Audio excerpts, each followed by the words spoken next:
उत्साहवर्धन हेतु revolving fund की स्थापना जैसी अनेक नई पहलों को इसमें सम्मिलित किया है।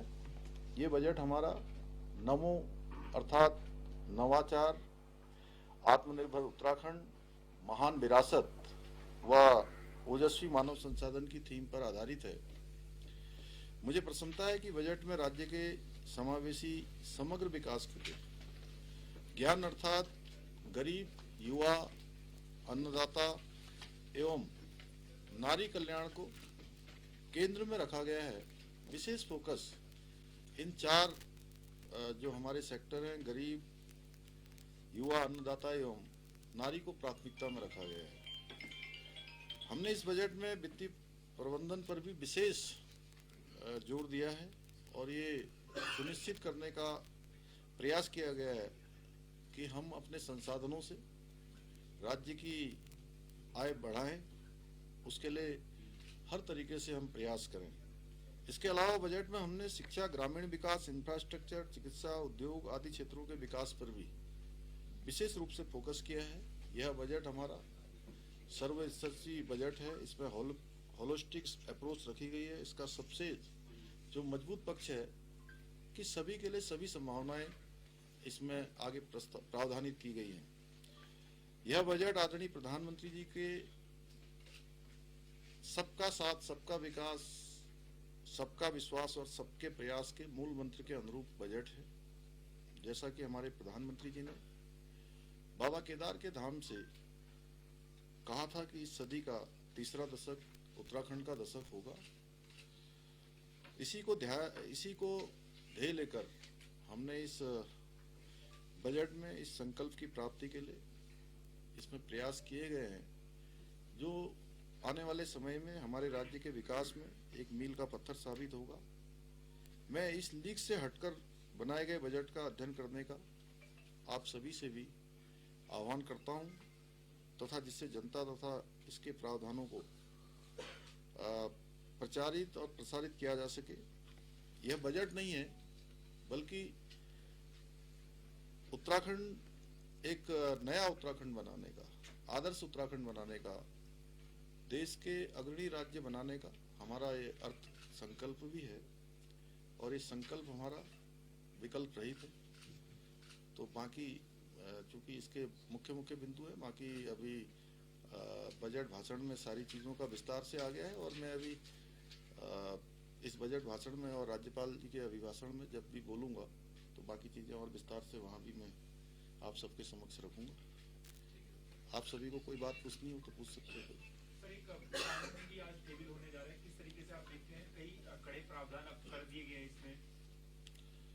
भू कानून इस राज्य के लोगों की भावनाओं के अनुरूप उसको प्रावधानित किया गया है और लंबे समय से राज्य के लोग भू कानून की मांग करते रहे हैं, कानून की बात करते रहे हैं, कुछ प्रावधानों की बात करते रहे हैं। उसके लिए हमने पिछले सत्र में जो हमारा गैरसैंण में आयोजित हुआ था, उसके बाद से लगातार जो हमारे हितधारक हैं, हमारे स्टेक होल्डर्स हैं, उन सभी के विचार लिए हैं। राज्यवासियों की सबके विचार जानने का हर तरह से प्रयास हुआ है। उनके सुझावों को भी लिया गया है। अनेक लोग जो हमारे राज्य के अंदर अनेक क्षेत्रों में काम जिन्होंने किया है, अनेक अनुभव प्राप्त किए हैं, विशिष्टताएं प्राप्त की हैं, उन सभी के साथ हमने भराड़ीसैंण में, गैरसैंण में भी हमने एक बैठक आयोजित की थी। राज्य के हमारे सभी जिलाधिकारियों ने अपने अपने जिलों में लोगों से सुझाव लिए थे और उनके जो सुझाव आए थे उन सुझावों के अनुरूप ये बनाया गया है। और एक सशक्त भू कानून होगा, जिससे कि राज्य की जो जमीनों के लगातार राज्य स्थापना के बाद लोगों को शंका, लोगों के मन में जो भी चीज़ें आई हैं, आने वाले समय में उनका समाधान भी होगा और एक सशक्त भू कानून भी राज्य के अंदर आएगा। सर, भू कानून के साथ मूल निवास भी एक विषय था, तो लेकर के सरकार किस तरह से सोच रही है? सर, देखिए, हम चूंकि सभी विषयों पर सरकार जो है सकारात्मक रूप से सोचती है और ये मुद्दे भी इसीलिए हमारे सामने ही आते हैं। 24 सालों में ये पहली सरकार है जो हर मुद्दे पर सकारात्मक रूप से जन भावनाओं के अनुरूप काम करती है।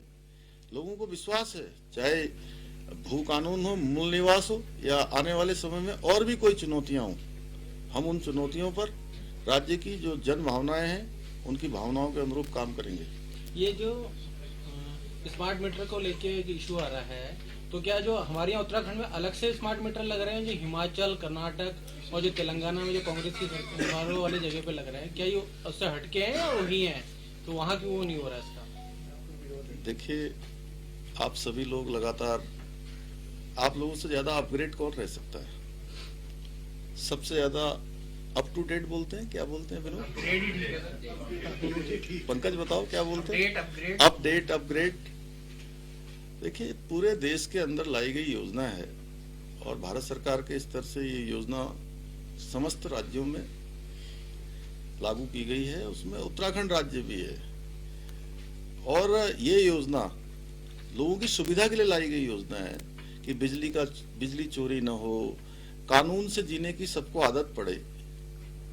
अवैध कोई कब्जा करने वाले, कटिया लगाने वाले, कटिया जानते हैं ना, तो ऐसे लोगों के लिए, या पता नहीं कहीं कोई रोहिंग्या टाइप के लोग हों जो बसे हुए हैं, तो उनको अगर कोई फायदा पहुंचाना चाहता है, लेकिन फायदा पहुंचाइए, आप अपने निजी साधनों से फायदा पहुंचाइए, उसमें सरकार को कोई आपत्ति नहीं है। लेकिन अगर व्यवस्था बनाने के लिए, कानून बनाने के लिए कोई योजना लाई गई है, तो उसमें क्या किसी को क्या हानि हो रही है? भाई, आप लोगों के जेब में, सबके जेब में स्मार्टफोन है।